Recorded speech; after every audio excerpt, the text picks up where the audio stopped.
Hey guys, welcome back to my YouTube channel study with Josh. So आज हम new chapter start करेंगे। कौन सा? Chemical coordination and integration. So इस video में हम बेसिक पढ़ेंगे। उसके बाद आने वाले लेक्चर्स में हम सारी जितनी भी एंडोक्राइन ग्लैंड्स हैं उन सबको डिटेल में पढ़ेंगे। सो इस चैप्टर को स्टार्ट करते हैं। देखो, सबसे पहले हमारी बॉडी के अंदर दो सिस्टम हैं। कौन से सिस्टम है?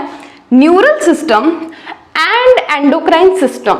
ठीक है, अब समझते हैं कि ये दोनों सिस्टम क्या है। जो न्यूरल सिस्टम है ये हम दूसरे चैप्टर में पढ़ेंगे, न्यूरल कंट्रोल एंड कोऑर्डिनेशन वाले के अंदर, जिसके अंदर ये पूरा चैप्टर अच्छे से डिटेल में होगा। इस चैप्टर के अंदर हम एंडोक्राइन सिस्टम अच्छे से देखेंगे। ठीक है, बट दोनों का कंपैरिजन करते हुए देखते हैं कि ये सिस्टम होते क्या है। देखो, न्यूरल सिस्टम, एनएस से लिखा हुआ मैंने, न्यूरल सिस्टम क्या करता है? Provide point two point rapid coordination among organs. जैसे कि देखो, मानो आप चाय बना रहे हो। ठीक है, चाय बना रहे हो, आपने गैस के ऊपर चाय का पतीला रखा। आपने क्या हुआ, गलती से आपका हाथ चाय के भगोने गरम के ऊपर, उसके ऊपर टच हो गया। जैसे ही आपके वो गरम के ऊपर टच होगा, एकदम से आप अपना हैंड पीछे ले लोगे। ठीक है, तो इसमें क्या हुआ कि हमें हमारा ब्रेन के पास सबसे पहले यहां से सिग्नल हमारे ब्रेन के पास गए। ब्रेन ने फिर उसको इंटरप्रेट करा कि ये गर्म है, ये हॉट है, इससे हमें नुकसान हो सकता है। फिर दोबारा ब्रेन हमें वापस सिग्नल भेजेगा और हम फटाफट से ये हाथ हटा लेंगे। ठीक है, तो इस चीज के लिए हमें क्या करना पड़ेगा? बहुत रैपिडली हाथ हटाना है। तो एक रैपिड कनेक्शन होना चाहिए हमारी बॉडी पार्ट्स के अंदर। रैपिड कनेक्शन होना चाहिए कि फटाफट से हमने सेंस करा, यहाँ पे सेंस करा हमारे टिश्यूज ने वो सिग्नल फटाफट से हमारे ब्रेन तक पहुंचाया और हमारे ब्रेन ने फिर वापस से फटाफट से सिग्नल वापस से हमारे टिश्यू पे पहुंचाए और हमारी मसल्स कॉन्ट्रैक्ट हुई, हमारा हाथ हट गया। तो ऐसी कंडीशन के अंदर हमारी बॉडी को रैपिड कोऑर्डिनेशन चाहिए होता है डिफरेंट ऑर्गन्स के बीच में, ताकि हमारी जो बॉडी है वो अच्छे से प्रॉपरली वर्क कर पाए। इसके लिए इस सिस्टम को मेंटेन करने के लिए, कोऑर्डिनेशन मेंटेन करने के लिए डिफरेंट ऑर्गन्स के अंदर, इसलिए यहाँ पे हमारी बॉडी के अंदर दो सिस्टम है। एक तो है न्यूरल सिस्टम और एक है एंडोक्राइन सिस्टम। अब न्यूरल सिस्टम का तो मैंने आपको एग्जांपल दे दिया कि रैपिडली हमें जो काम करना है, रैपिड कोई रिस्पांस पॉइंट टू पॉइंट देना है, तो वो रैपिड वाला रिस्पांस देगा हमारा न्यूरल सिस्टम। न्यूरल सिस्टम के अंदर क्या होते हैं, हमने छोटी क्लासेस में पढ़ा था, न्यूरॉन्स होते हैं। कुछ ऐसे से दिखते हैं न्यूरॉन्स। ये चैप्टर का डिटेल दूसरे चैप्टर में आएगा। मैं थोड़ा सा बेसिक बता रही हूँ क्योंकि एनसीईआरटी में स्टार्टिंग में 2-3 लाइनें पहले इसके बारे में दी हुई हैं। सेम ये एनसीईआरटी की ही लाइन्स हैं।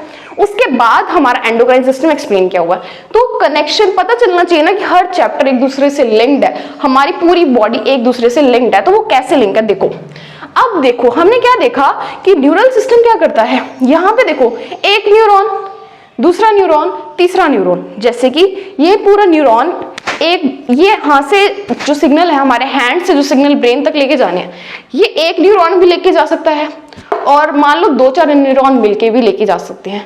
तो यहाँ पे पॉइंट टू पॉइंट पे न्यूरॉन्स हैं, पॉइंट टू पॉइंट कनेक्शन है, रैपिडली हो रहा है, फटाफट हो रहा है। देखो ऐसे जुड़े हुए हैं, एक के बाद एक। ये point two point rapid coordination हुआ किस सिस्टम ने करा?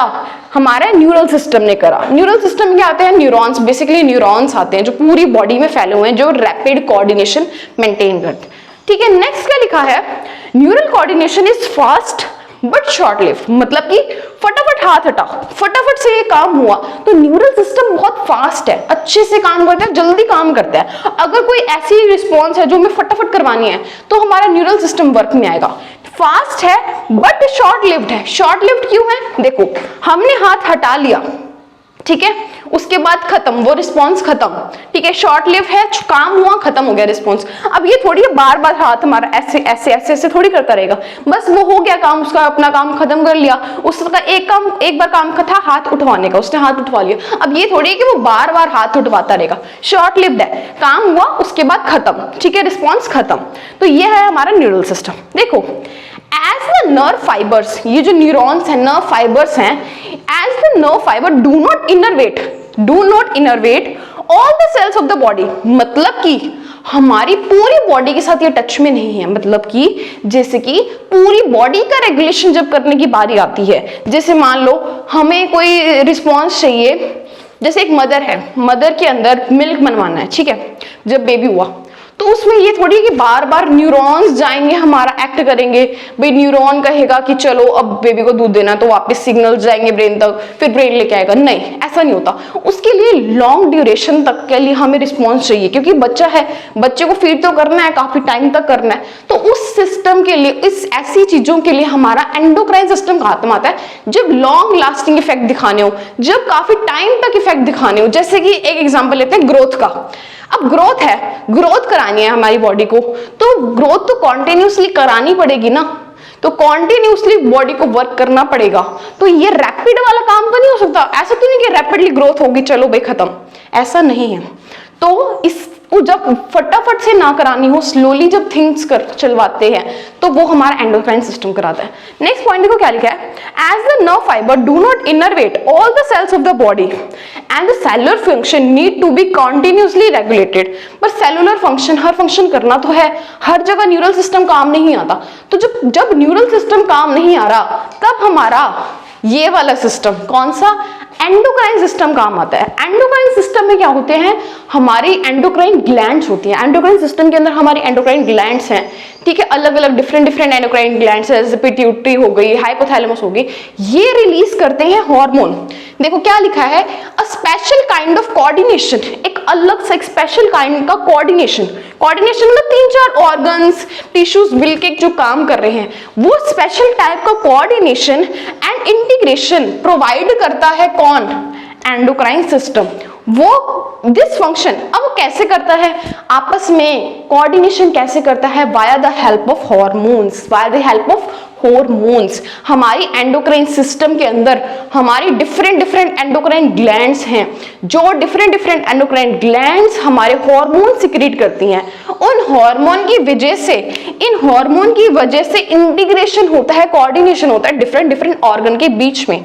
दिस टाइप ऑफ सिस्टम, जिसके अंदर ये कोऑर्डिनेशन हुआ, इस टाइप के सिस्टम को बोलते हैं हम एंडोक्राइन सिस्टम। ठीक है, समझ में आया। ये एनसीईआरटी का था पहला पैराग्राफ, जिसके अंदर थोड़ा सा पिछला चैप्टर न्यूरल सिस्टम और उसके बाद थोड़ा सा एंडोक्राइन सिस्टम की बात करिए, तो समझ में आया कि एक तरफ है हमारा न्यूरल सिस्टम जो फास्टली काम कराएगा, एक तरफ है हमारा एंडोक्राइन सिस्टम जो स्लोली वर्क करेगा बट लंबे टाइम तक वर्क करेगा। ठीक है, तो इसका स्क्रीनशॉट ले लो। अब हमने क्या देखा कि न्यूरल सिस्टम क्या है, एंडोक्राइन सिस्टम क्या है, थोड़ा समझ में आया। अच्छे से समझ में जब आएगा तब सारे लेक्चर्स अच्छे से देखो थोड़ा सा डिफरेंस देख लेते हैं। इधर है हमारा न्यूरल सिस्टम, इधर है हमारा एंडोक्राइन सिस्टम। न्यूरल सिस्टम को बोला हमने फास्ट, फटाफट रैपिड कोऑर्डिनेशन होता है, जल्दी हाथ हटा लिया। ठीक है, इधर देखो एंडोक्राइन सिस्टम है स्लो, आराम से काम होता है। ठीक है, बट न्यूरल सिस्टम क्या है, वेरी एग्जैक्ट, कि जहां पे से हाथ उठवाना है वहीं से ही हटवाएगा, बहुत ज्यादा एग्जैक्ट है, एक्यूरेट है, साथ में शॉर्ट लिव्ड है, जल्दी से खत्म हो जाता है। बट वही जो एंडोक्राइन सिस्टम है, काम जरूर स्लो करता है बट उसका काम वाइड स्प्रेड होता है, अच्छे से वाइड स्प्रेड होता है, एंड साथ में लॉन्ग लास्टिंग, लंबे टाइम तक रहता है। ऐसा नहीं कि बस 1 सेकेंड के लिए हुआ काम और हटा गया, ऐसा नहीं है, लॉन्ग लास्टिंग है। साथ में देखो हमारी बॉडी के अंदर कहीं नीड होती है कि रैपिड कोऑर्डिनेशन हो जाए ऑर्गन्स के अंदर, बट कहीं नीड होती है कि स्लो कोऑर्डिनेशन हो बट लॉन्ग लास्टिंग कोऑर्डिनेशन हो। तो दोनों जगह की, दोनों चीजों की अपनी वैल्यू है, अपनी इंपॉर्टेंस है। हमारी बॉडी के अंदर ये दोनों system, endocrine system and neural system मिलके काम करते हैं। क्या करते हैं, मिलके काम करते हैं। क्या लिखा है, neural system and endocrine system jointly, क्या बोला, जॉइंटली मतलब मिलके कोऑर्डिनेशन करते हैं और इंटीग्रेशन करते हैं। क्या करते हैं, मिलके काम करते हैं, जॉइंटली कोऑर्डिनेट एंड रेगुलेट जितनी भी हमारी फिजियोलॉजिकल फंक्शन है हमारी बॉडीज के, जो भी हमें काम करना है, जो भी हमारी बॉडी को के फिजियोलॉजिकल फंक्शन है, ये दोनों सिस्टम मिलके काम करते हैं। क्या काम करते हैं, जॉइंटली कोऑर्डिनेट करते हैं। ठीक है, अब देखेंगे हम कि जो अब इस चैप्टर में पढ़ना है हमें एंडोक्राइन सिस्टम। ठीक है, एंडोक्राइन सिस्टम में हमारी एंडोक्राइन ग्लैंड्स आती हैं। अब ग्लैंड्स भी हमारी 2 टाइप की हैं, एक एंडोक्राइन ग्लैंड्स और एक एक्सोक्राइन ग्लैंड्स। अभी देखते हैं उन दोनों के बीच में डिफरेंस, शॉर्ट ले लो। अभी तक हमें क्या देखा कि हमारी बॉडी के जितने भी फिजियोलॉजिकल फंक्शंस हैं, कोई भी वर्क है, वो करने के लिए हमारे पास दो टाइप के सिस्टम होते हैं। एक होता है न्यूरल सिस्टम और एक होता है एंडोक्राइन सिस्टम। इस चैप्टर के अंदर लेक्चर 1 के अंदर हमने क्या करना है, एंडोक्राइन सिस्टम अच्छे से पढ़ना है। एंडोक्राइन सिस्टम के अंदर डिफरेंट एंडोक्राइन ग्लैंड्स आती हैं। ग्लैंड से नाम आया ग्लैंड्स, तो ग्लैंड्स भी अलग अलग टाइप की हो सकती हैं। कौन कौन सी ग्लैंड्स होती हैं? दो टाइप की ग्लैंड्स होती हैं। एक होती है एंडोक्राइन ग्लैंड्स, एंडोक्राइन ग्लैंड्स, और एक होती है एक्सोक्राइन ग्लैंड्स। ठीक है, इस चैप्टर में हमने सारी एंडोक्राइन ग्लैंड्स अच्छे से पढ़नी है। ठीक है, बट एक बार बेसिक डिफरेंस देख लेते हैं कि आखिर ये एंडोक्राइन ग्लैंड्स और एक्सोक्राइन ग्लैंड्स में डिफरेंस क्या है तो ये ग्लैंड्स ही दोनों ही, एंडोक्राइन वाली भी और एक्सोक्राइन वाली भी, पर इनमें कुछ डिफरेंस होगा इसलिए इनको अलग अलग कैटेगरी में रखा। तो डिफरेंस देखते हैं क्या है इनमें। जो हमारी एंडोक्राइन ग्लैंड्स हैं, जो हमारी बॉडी की जितने भी एंडोक्राइन ग्लैंड्स हैं, वो हार्मोन सिक्रीट करती हैं। क्या सिक्रीट करती हैं? हार्मोन्स। हार्मोन्स होते क्या हैं, इनका काम क्या होता है, ये आगे बताऊंगी अच्छे से, भी डिटेल में सब आएगा। बट एक बार बेसिक समझो कि ये सिक्रीट करती हैं हार्मोन्स। क्या सिक्रीट करती हैं? हार्मोन्स। और जो हमारी एक्सोक्राइन ग्लैंड्स हैं, जो हमारी एक्सोक्राइन ग्लैंड्स हैं, ये सिक्रीट करती हैं एंजाइम्स, मेनली एंजाइम सिक्रीट करती हैं। साथ साथ में ईयरवैक्स, जो हमारी कान में ईयरवैक्स होती है, वो सलाइवा, म्यूकस और ये सारी चीजें, जैसे टीयर्स भी आ गया, वो भी सिक्रीट करते हैं। ठीक है, तो ये क्या करती हैं, क्या सिक्रीट करती है exocrine glands? Enzymes, earwax, saliva, mucus वगैरह ये सारी चीजें। और हार्मोन सिक्रीट करने का मेन काम है एंडोक्राइन ग्लैंड्स का, एंजाइम सिक्रीट करने का मेन काम है एक्सोक्राइन ग्लैंड्स का। तो दोनों में बेसिक डिफरेंस समझ में आया कि अलग अलग टाइप के सिक्रीशन है दोनों के। इसका सिक्रीशन है हार्मोन्स और इसका सिक्रीशन है enzyme, earwax, saliva, mucus, tears etcetera. ठीक है, अब नेक्स्ट देखो, अब ये जो हार्मोन सिक्रीट करते हैं, जो हमारी एंडोक्राइन ग्लैंड जो हार्मोन सिक्रीट करती हैं, ये हार्मोन्स डायरेक्टली ब्लड के अंदर सिक्रीट करती हैं। मतलब कि इनके पास ऐसी कोई डक्ट नहीं है कि हाँ ये ग्लैंड है, इसके साथ में डक्ट जुड़ी हुई है, ये डक्ट पे अपना सिक्रीशन डालेगी और डक्ट इसको लेके जाएगी। ऐसा नहीं होता है। किसके अंदर? एंडोक्राइन ग्लैंड्स के अंदर कोई भी duct, they don't have ducts, कोई भी डक्ट इनके पास नहीं है। डक्ट क्या होती है? कोई भी पाइप वगैरह जिससे सिक्रीशन हो पाए। मान लो ये कोई भी डक्ट है, यहाँ पे कोई भी ग्लैंड है, मान लो कोई भी एंडोक्राइन ग्लैंड है और ये डक्ट है, तो ये डक्ट से पास नहीं करती, इनके पास डक्ट नहीं है। डायरेक्टली ये क्या करती है, ये ग्लैंड से एंजाइम ऐसे हार्मोन्स ऐसे सिक्रीट कर देती हैं। They don't have ducts, duct ना होने के कारण इनको डक्टलेस ग्लैंड्स भी बोल देते हैं। क्यों? क्योंकि डक्ट नहीं है तो इनको डक्टलेस ग्लैंड्स भी बोल देते हैं। जबकि हम दूसरी तरफ देखें एक्सोक्राइन वाली, इनके पास डक्ट्स भी होती हैं, ट्यूब्स भी होती हैं, ये अपना सिक्रीशन डक्ट में डालते हैं। कौन? एक्सोक्राइन वाले अपना सिक्रीशन डक्ट में डालते हैं। इधर देखें हम एंडोक्राइन वाली क्या करती हैं, इनके पास कोई डक्ट नहीं होती, इसलिए हम इनको बोलते हैं डक्टलेस ग्लैंड्स। और जो भी हार्मोन्स ये सिक्रीट करते हैं, ये डायरेक्टली फ्लूइड में डाल देते हैं। कौन से फ्लूइड में? ये कोई ग्लैंड है, मान लो ये कोई ग्लैंड है, इसके आस पास कोई फ्लूइड होगा, ब्लड वगैरह होगा, लिम्फ होगी, कोई ना कोई फ्लूइड होगा, तो ये डायरेक्टली ग्लैंड से अपने हार्मोन से अपने फ्लूइड के अंदर डाल देते हैं। जिस फ्लूइड के अंदर ये बात कर रहे हैं, मतलब जिस फ्लूइड के अंदर ये हैं, उसके अंदर अपना सिक्रीशन दैट इज हार्मोन डाल देते हैं। ठीक है, तो ये होगी हमारी एंडोक्राइन ग्लैंड्स। एक्सोक्राइन ग्लैंड्स के पास क्या है, इनके जो प्रोडक्ट्स हैं, इनके प्रोडक्ट्स क्या है? पहली बात तो इनके प्रोडक्ट्स हैं एंजाइम्स, ईयरवैक्स, सलाइवा, म्यूकस वगैरह। ये इनके जो प्रोडक्ट्स हैं, ये डायरेक्टली ये रिलीज होते हैं वाया डक्ट, डक्ट के थ्रू, ट्यूब्स के थ्रू इनका प्रोडक्ट रिलीज होता है। ठीक है, तो बेसिक डिफरेंस दोनों में समझ में आया कि एंडोक्राइन में क्या है और एक्सोक्राइन में क्या है, बेसिक समझ में आया। अब इसके देखते हैं एग्जांपल कि कौन कौन से हैं एंडोक्राइन ग्लैंड्स, कौन कौन सी हैं। ये सारी एंडोक्राइन ग्लैंड है, कौन कौन, ये सब डिटेल में पढ़नी है इस चैप्टर के अंदर। कौन कौन सी हैं? Pituitary, hypothalamus, pineal, thyroid, parathyroid, adrenal, pancreas, thymus, gonads. Gonads दो होते हैं, मेल के अंदर टेस्टिस, फीमेल के अंदर ओवरीज। ठीक है, तो ये सारी तो है हमारी एंडोक्राइन ग्लैंड्स, जिनका डिटेल इस चैप्टर में एक एक ग्लैंड का डिटेल हमको पढ़ना है। इनके फंक्शन क्या है, क्या करती हैं, कहाँ पे सिचुएटेड होती हैं, तो ये सारा फंक्शन हमको इस चैप्टर में पढ़ना है। ये पूरा पोर्शन एंडोक्राइन वाला, ये वाला। उसके अलावा है एक्सोक्राइन ग्लैंड्स के कौन कौन से एग्जाम्पल हैं, देखो स्वेट ग्लैंड्स, पसीना। ठीक है, तो इसके अंदर स्वेट भी आते हैं, दे सिक्रीट स्वेट ऑल्सो। तो sweat glands, salivary gland saliva secrete करती हैं, मैमेरी ग्लैंड मिल्क सिक्रीट करती हैं, लैक्राइमल आंसू सिक्रीट करती हैं, जो सीबेशियस ग्लैंड, सीबेशियस मतलब जो ऑयल आ जाता है हमारे नोज के पास में जब हम सुबह उठ के उठते हैं तो ऑयली ऑयली जो आता है सिक्रीशन वो होता है सीबेशियस ग्लैंड। एंड साथ में म्यूकस ग्लैंड जो म्यूकस सिक्रीट करती है। ठीक है, तो दोनों के एग्जाम्पल देखे हमने, दोनों का डिफरेंस देखा। ठीक है, वापस डिफरेंस सुन लो, दोनों का डिफरेंस सुन लो। इधर हम पढ़ेंगे एंडोक्राइन, इधर पढ़ेंगे एक्सोक्राइन।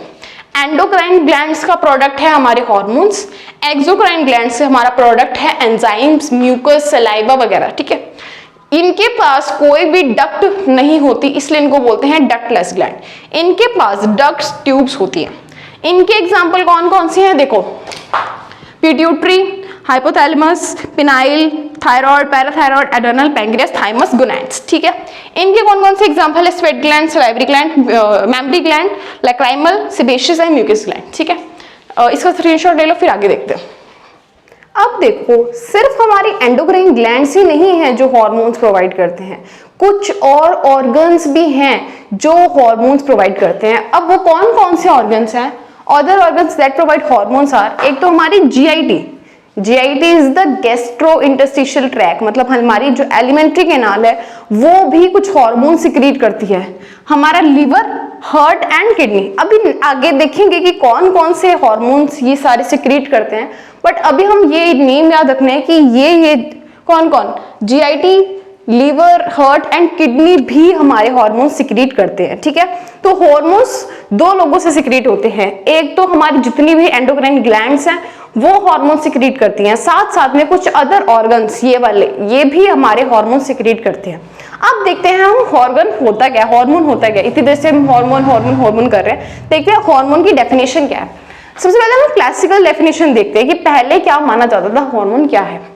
तो हार्मोन क्या है, केमिकल, क्या है, एक केमिकल है that is produced by the endocrine glands. बस ये डेफिनेशन बोली जाती थी, जो भी केमिकल्स हमारी एंडोक्राइन ग्लैंड सिक्रीट करती हैं वो होते हैं हमारे hormones and are release into the blood. ये कहाँ रिलीज होती हैं, ब्लड के अंदर, ब्लड के अंदर डायरेक्टली रिलीज होंगे। क्यों? क्योंकि एंडोक्राइन ग्लैंड्स के पास डक्ट्स तो है ही नहीं, they are the ductless gland and they are transported. अब ये जो हार्मोन्स है ये ट्रांसपोर्ट होते हैं अलग अलग different distantly located target organs, मतलब कि जहां पे इन हार्मोन्स की नीड है वहां पे ये हार्मोन्स जाके एक्ट करते हैं। ठीक है, जैसे कि हमारा प्रोलैक्टिन हार्मोन है, प्रोलैक्टिन हार्मोन हमारा कहाँ पे वर्क करेगा, हमारी मैमरी ग्लैंड्स के ऊपर वर्क करेगा। तो ये हार्मोन्स क्या करते हैं, ये केमिकल्स हैं जो एंडोक्राइन ग्लैंड्स के द्वारा बनाए जाते हैं। फिर ये हार्मोन्स किसके अंदर रिलीज हो जाते हैं, ब्लड के अंदर रिलीज हो जाते हैं एंड ब्लड के अंदर रिलीज होने के बाद जहां पे इनकी जरूरत है वहां पे डाले जाते हैं, वहां पे ट्रांसपोर्ट हो जाते हैं। पहले तो थी ये डेफिनेशन, ठीक है, बट अब नई डेफिनेशन आई, एक नई साइंटिफिक डेफिनेशन आई, वो क्या है, कहती है, देखो न्यू करंट डेफिनेशन बोलती है कि हार्मोन्स क्या हैं, नॉन न्यूट्रिएंट केमिकल्स। पहले वाली ने बोला कि केमिकल है, नॉर्मली केमिकल है। नई डेफिनेशन ने बोला कि नॉन न्यूट्रिएंट केमिकल्स हैं, मतलब नॉन न्यूट्रिएंट का मतलब कि ये कोई भी न्यूट्रिएंट प्रोवाइड नहीं करते हमें, हमारी बॉडी को कोई न्यूट्रिशन नहीं देती है। ये जो केमिकल्स हैं कोई न्यूट्रिशन नहीं देती हैं, दे आर नॉन न्यूट्रिएंट। ठीक है, तो ये क्या बोला, hormones are non nutrient chemicals which act as, ये क्या किस काम आते हैं, they act as intercellular messengers. दो वर्ड होते हैं, एक होता है इंट्रासेलुलर, एक होता है इंटरसेलुलर। दोनों में डिफरेंस देखो क्या है। ये हमारी एक सेल है, क्या है, एक सेल है। अगर मान लो कोई चीज है, ठीक है, ये निकल के इसी के ऊपर वर्क कर दे, दैट इज इंट्रा, उसी का उसी के अंदर काम हो रहा है। ठीक है, क्या आया, इंट्रा वर्ड, क्या वर्ड यूज हुआ, INTRA, इंट्रा। और मान लो ये कोई एक सेल है, ये कोई दूसरी सेल है, इधर से कोई केमिकल निकल के दूसरी पे वर्क करे, दो सेल के बीच पे, दो डिफरेंट सेल के बीच में काम हुआ है, इस टाइप की कंडीशन को बोलते हैं हम इंटर। ठीक है, क्या बोला, समझ में आया। अगर एक ही सेल के अंदर अंदर काम होता जाए दैट इज इंट्रा, और दो डिफरेंट सेल्स के अंदर या दो डिफरेंट चीजों के अंदर काम हो उसको बोलते हैं इंटर। तो यहाँ पे क्या बोला कि जो हमारे हॉर्मोन्स हैं they act as intercellular messengers, मतलब दो डिफरेंट सेल के बीच में इंटरसेलुलर मैसेंजर्स का काम करते हैं। मान लो ये एक हार्मोन है, ये एक सेल है और ये दूसरी सेल है, ये दोनों सेल के बीच में ये जो हार्मोन है यहां से निकल के इस तक जाएगा, ऐसे ऐसे ही मान लो ये इसने बनाया और यहां तक चला गया, दो डिफरेंट के बीच में ये इन्होंने मैसेज पहुंचाया, ये मैसेज पहुंचाने का काम कर रहा है। तो this hormone act as intercellular messenger, दो डिफरेंट सेल के अंदर काम करते हैं। इंटर नहीं बोला इसने, इंट्रासेलुलर नहीं बोला, इंट्रा का मतलब होता है एक के अंदर ही काम कर रहा है, एक के अंदर काम नहीं कर रहा है, ये दो डिफरेंट सेल के में काम करता है। So it act as intercellular messengers and are provided in trace amount, trace मतलब थोड़ा सा बनता है, ज्यादा बहुत ज्यादा ह्यूज क्वांटिटीज नहीं बनती है, ट्रेस अमाउंट में बनता है, मतलब थोड़ी अमाउंट में बनता है। तो न्यू डेफिनेशन क्या आ गई, hormones are non nutrient chemicals, क्या है, हमें न्यूट्रिशन प्रोवाइड नहीं करते, they are non nutrient chemicals जो कि एक्ट करते हैं इंटरसेलुलर मैसेंजर के रूप में and are produced in trace amount, trace मतलब छोटी अमाउंट में, थोड़े से ही बनते हैं। So this is the current scientific definition. अब नीचे क्लाइम लिखिए कि new definition covers a number of new molecules, मतलब कि पहली वाली ने तो बोला कि जो एंडोक्राइन ग्लैंड से निकला वही हार्मोन, पर अभी हमने देखा कि एंडोक्राइन ग्लैंड्स के अलावा भी कहीं और जगह से भी हार्मोन्स निकल रहे हैं। तो पुरानी डेफिनेशन ने इनको कवर नहीं करा था, बट नई वाली डेफिनेशन ने ऐसा कुछ नहीं बोला कि एंडोक्राइन ग्लैंड से ही निकलने चाहिए। तो इसका मतलब इनकी जो हार्मोन्स है वो भी न्यू डेफिनेशन ने कवर कर लिए, कुछ न्यू मॉलिक्यूल्स भी नई डेफिनेशन ने कवर कर लिए। तो ये क्या लाइन लिखी है कि जो न्यू डेफिनेशन है that covers a number of new molecules in addition to hormones secreted by the organized endocrine glands। जरूरी नहीं है कि जो हॉर्मोन्स है वो सिर्फ एंडोक्राइन ग्लैंड्स ही बनाए, एंडोक्राइन ग्लैंड्स के अलावा भी कुछ ऐसे ऑर्गन्स हैं जो कि हॉर्मोन्स प्रोड्यूस कर सकती हैं, और जो हमारे हॉर्मोन्स है वो बहुत ज्यादा ट्रेस अमाउंट में, मतलब छोटे अमाउंट में बनते हैं, साथ साथ में ये हमें कोई न्यूट्रिशन प्रोवाइड नहीं करते, दे आर नॉन न्यूट्रिएंट। तो ये है हमारे हार्मोन्स। अब डिफरेंट जब हार्मोन्स पढ़ेंगे तब हम डिफरेंट ग्लैंड्स पढ़ेंगे, डिफरेंट ऑर्गन्स पढ़ेंगे, उनके हार्मोन्स पढ़ेंगे डिटेल में, इसका स्क्रीनशॉट ले लो। So this is all for the lecture 1 of this chapter. Next chapter में हम हर एक एंडोक्राइन ग्लैंड्स डिटेल में पढ़ेंगे, उनके हार्मोन्स क्या काम करती हैं, कौन कौन से हार्मोन सिक्रीट करती हैं, उन हार्मोन्स के क्या क्या काम है, वो सारा अब हम अगले लेक्चर में डिटेल में डिस्कस करेंगे। अगर ये वीडियो अच्छी लगी हो then please do like share and subscribe to my channel.